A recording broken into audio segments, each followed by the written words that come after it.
sa loob ng 5 minuto.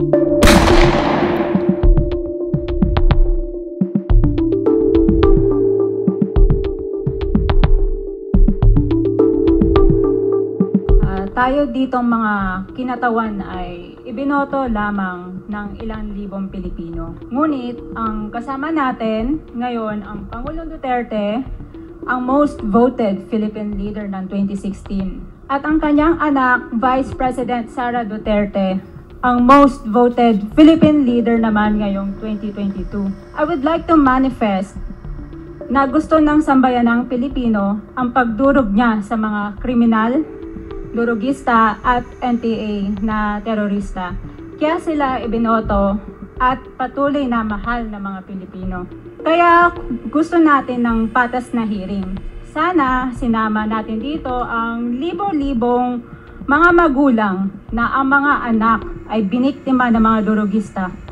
Ang mga ordinaryong Pilipino na naglalakad galing trabaho, tapos sinaksak o pinatay ng adik, lahat ng mga kababaihan, na kahit pati infant na babae ay ginahasa na ng adik. Libo-libo rin ang kanilang mga magulang at mahal sa buhay na wala dito ngayon. Awang-awa ang mga Pilipino sa mga inosenteng pamilyang na ito, kaya niluklok ng bansa ang Pangulong Duterte. Ang drug war ng Pangulo ay policy lamang. Hindi ito natupad kung hindi ito pinondahon ng Kongreso ng 6 na taon. Majority pa nga dito sa mga kinatawan ay naka-Duterte fist pa nung buong 6 na taon .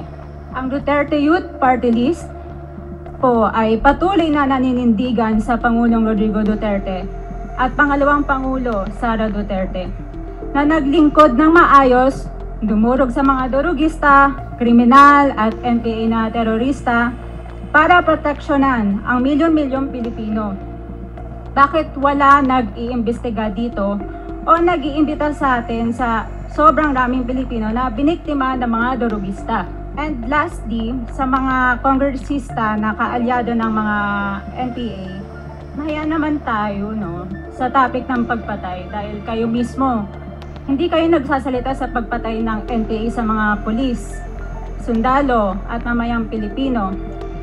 Pati rin po sa mga natitirang resource persons na gustong mag-abogada papuntang ICC, si Attorney Maria Cristina Conti, na kandidato ngayon ng Bayan Muna Party List. Kasama po ang inyong katabi na si Nery Colmenares ng Bayan Muna. Sa NPA, nire-recruit ang mga kabataan para pabagsakin ang gobyerno at pumatay ng mga pulis, sundalo at tropa ng gobyerno. Di nyo naman kinokondena ang pagpatay nila. Ang kinokondena nyo ngayon ay ang dalawang naging most trusted leaders ng bansa na todo effort protektahan ang milyong-milyong mga Pilipino. In support sa advocacy sa Pangulong Duterte, ang Duterte Youth Party List ngayon, Kongreso ito, ang kaisa-isang nagpapanukala ng pagbalik ng death penalty para sa mga rapist, kidnappers, durugista at terorista. In behalf of the Duterte Youth Party List, kami ay nagpapasalamat sa todong suporta ng Pangulong Duterte at VP Sara Duterte sa mga tropa ng gobyerno at sa pagdurog nyo sa mga kriminal, durugista at NPA na terorista. Yun lang po. Maraming salamat po, Mr. Chair. Thank you, Congresswoman. Salamat, ma'am.